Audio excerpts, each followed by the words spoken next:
Vous galérez à démarrer votre projet SaaS, vous passez des semaines à configurer l'authentification, les paiements, le déploiement, bref, à réinventer la roue et à refaire les choses 1000 fois. Aujourd'hui, je vais vous présenter 4 boilerplates gratuits, du plus basique au plus complet, et croyez-moi, le dernier est une vraie surprise. Avant de plonger dans le vif du sujet, clarifions ce qu'est un boilerplate. Imaginez que vous construisez une maison, plutôt que tout faire depuis zéro, un boilerplate vous fournit les fondations solides, la structure de base, la plomberie, l'électricité et même parfois le mobilier. Dans le monde du développement, ça se traduit par un système d'authentification déjà tout fait, déjà tout intégré, une architecture testée et approuvée, la gestion des paiements via Stripe déjà intégrée correctement avec les webhooks, le déploiement automatisé et plein d'autres fonctionnalités prêtes à l'emploi. Pour le premier boilerplate, on va parler d'Ikari avec ses 269 étoiles sur GitHub. C'est le tout petit node sélection, mais vraiment ne le sous-estimez pas. Sa stack technique, elle est moderne et efficace avec Next.js et AppRouter, Tailwind CSS et Shadcen pour une UI léchée, Supabase pour la base de données et Stripe pour les paiements. Les points forts, c'est que l'installation, elle se fait vraiment en 2 secondes. L'interface utilisateur de base sur le boilerplate est vraiment soignée. Il y a un support MDX pour la documentation et il y a une compression d'images intégrée. Par contre, je tiens à vous prévenir, la documentation est encore légère, il y a moins de fonctionnalités entreprise et il y a une communauté plus réduite, c'est vraiment un tout petit boilerplate. Donc si vous lancez un side project ou un MVP, c'est vraiment le choix parfait. Il est simple, efficace et sans surcharge. Pour le deuxième candidat, c'est Boxy HQ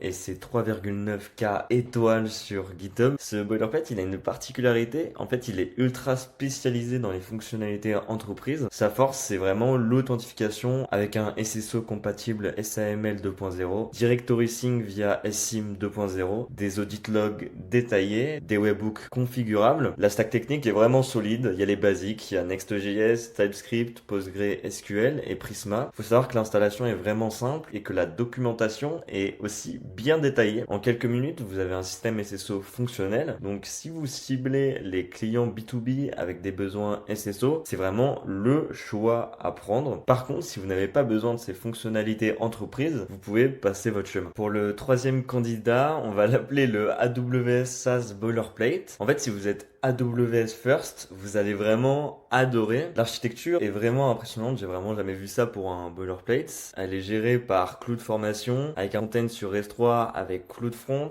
un back-end sur ESS, Event Bridge pour l'async, un pipeline CI/CD intégré, ce qui est très rare pour un boilerplate. En fait, j'ai jamais vu de boilerplate avec un pipeline CI/CD directement intégré. La stack technique est robuste, React, TypeScript côté front, Python et Django côté back, Stripe pour les paiements, un panel d'administration complet. En fait, les points forts, c'est que l'architecture, elle est cloud native, elle est vraiment scalable. Il y a plusieurs environnements avec une production, un staging et un QA. Il y a des tests end-to-end avec Cypress. Il y a un système de paiement complet. Attention, cependant, il y a vraiment une complexité à AWS, donc il faut savoir maîtriser AWS à fond. Il y a un coût d'infrastructure à prévoir et il y a une courbe d'apprentissage qui est beaucoup plus raide par rapport à tous les boilerplates que je vais vous présenter dans cette vidéo. En fait, ce boilerplate, il s'adresse surtout aux équipes qui veulent déployer sur AWS une architecture production ready. Donc, si vous n'êtes pas à l'aise avec AWS, passez vraiment votre chemin. Et voici la surprise, le SaaS boilerplate avec ses 4,9K étoiles sur GitHub. De tous ceux que j'ai testés, c'est vraiment le meilleur, le plus polyvalent et qui a le plus de points forts dans toutes les catégories. La stack est monumentale avec Next.js et AppRouter,